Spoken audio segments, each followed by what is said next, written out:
Ya, assalamualaikum warahmatullahi wabarakatuh. Kembali kita membahas tentang sains. Kali ini kita membawakan tema tentang sistem sirkulasi pada manusia.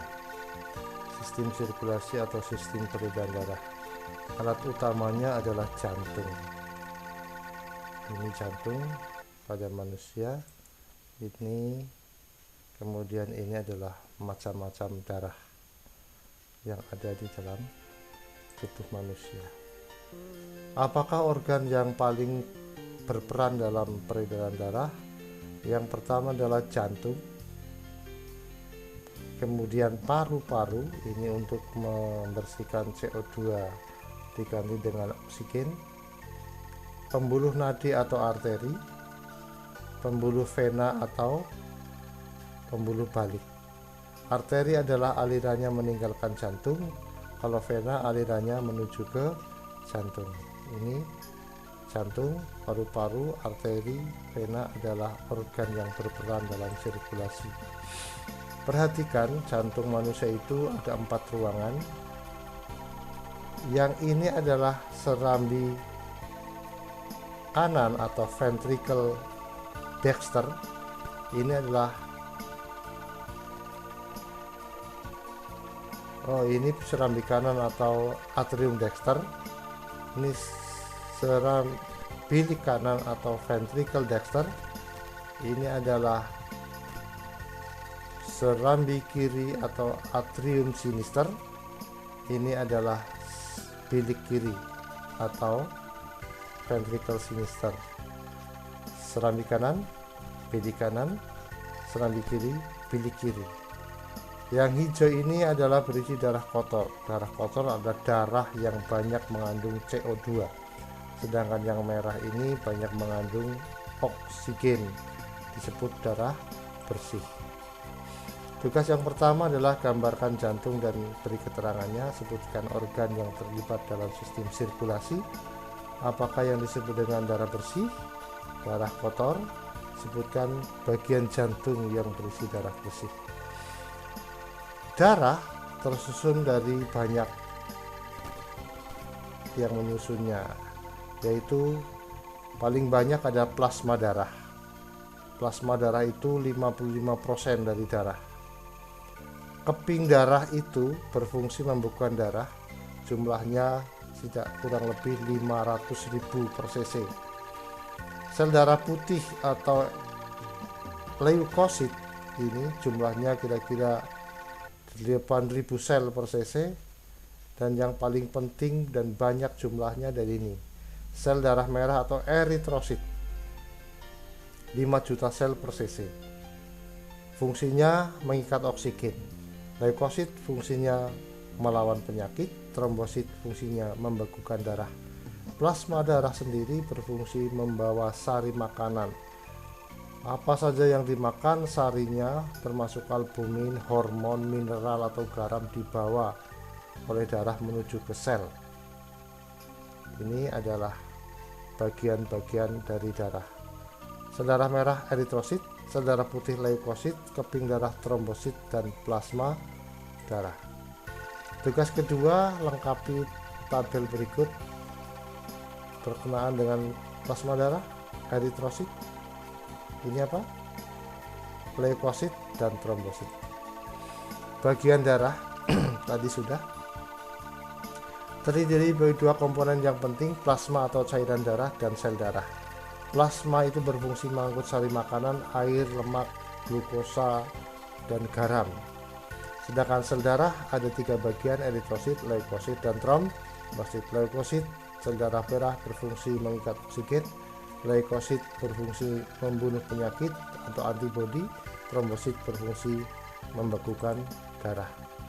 Apakah fungsi darah? Tadi sudah, mengangkut sari makanan, sebagai antibodi yaitu limfosit sel darah putih, membekukan darah trombosit, dan menjaga suhu tubuh.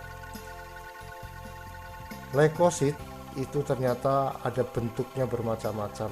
Ada yang disebut dengan eosofil, ada basofil, mesofil, limfosit, dan monosit. Ini semua berfungsi untuk mencegah atau membunuh penyakit yang masuk ke dalam tubuh kita. Sedangkan trombosit berfungsi membekukan darah. Ini skema proses pembekuan darah pada saat kena luka. Kalau kita kena luka, trombosit pecah dan terbentuklah trombokinase, suatu enzim yang akan merubah protrombin menjadi trombin dengan bantuan kalsium dan vitamin K. Trombin akan merubah fibrinogen menjadi fibrin yang membekukan darah. Kita ulangi, pada saat luka, trombosit menjadi trombokinase, dibantu oleh vitamin K dan kalsium akan merubah protrombin menjadi trombin. Trombin memacu fibrinogen membentuk benang fibrin yang membekukan darah. Apakah fungsi eritrosit? Ini tugas ketiga. Leukosit, fungsi darah, fungsi plasma darah, dan lengkapi skema pembekuan darah yang tadi digambarkan. Ini yang penting. Tadi jantung dibagi 4 ruangan: bilik kanan, serambi kanan, bilik kiri, dan serambi kiri. Kita akan mencoba melihat aliran darah mulai dari nomor 6, serambi kiri. Dari serambi kiri, darah bersih akan diluncurkan melalui aorta. Nomor 7, dari aorta ada yang ke kepala. Nomor 8 ada yang ke seluruh tubuh. Nomor 8 ini ya, seluruh tubuh. Kemudian masuk ke vena, vena cava atau vena besar. Dari vena masuk ke nomor 10 atau serambi kanan. Dari serambi kanan masuk ke bilik kanan. Dari bilik kanan darah akan dicuci masuk ke arteri pulmonalis atau arteri paru-paru.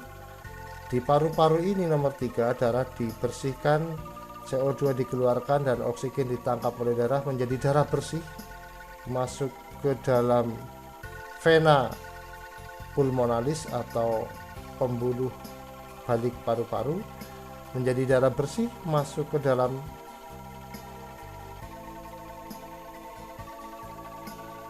arteri, masuk ke dalam serambi kiri ini, masuk ke dalam serambi kiri. Dari serambi kiri masuk ke bilik kiri, dan ini satu putaran. Begitu lagi keluar ke aorta dan seterusnya. Kalau dari aorta ke seluruh tubuh kembali ke sini, serambi kanan namanya peredaran darah besar. Tapi kalau dari sini nih, dari bilik kiri, bilik kanan ke paru-paru, kemudian masuk ke serambi kiri, ini namanya peredaran darah kecil. Ini diperhatikan, ada keterangannya di sebelahnya. Dan untuk melengkapi tugas yang keempat, mulai dari nomor 4 ini, urutkan tanda panahnya, sebut nama-nama saluran atau pembuluhnya. Oke, dilanjut. Vena dan arteri ternyata berbeda. Kalau arteri itu pembuluh nadi, kalau vena pembuluh balik. Arteri itu berisi darah bersih, vena berisi darah kotor. Aliran vena meninggalkan jantung, sedangkan aliran arteri meninggalkan jantung, sedangkan pada vena menuju ke jantung. Kalau arteri denyutnya terasa, kalau vena tidak terasa denyutnya. Pada arteri letaknya lebih dalam dari kulit, maka harus ditekan. Pada vena itu di permukaan kulit. Kalau kulit Anda putih, itu akan kelihatan biru venanya. Arteri tidak berkelep. Kalau vena ada kelepnya sehingga darah tidak bisa kembali atau membalek. Sedangkan dinding arteri lebih tebal, dinding vena lebih tipis. Ini vena. Kalau vena darah bersih, arteri darah kotor isinya. Dan ini dilengkapi untuk tugas kalian, dan Anda menjadi punya catatan tentang perbedaan vena dan arteri. Demikian, terima kasih pertemuan hari ini. Seperti itulah peredaran darah pada manusia, tugasnya untuk segera dilengkapi. Terima kasih. Assalamualaikum warahmatullahi wabarakatuh.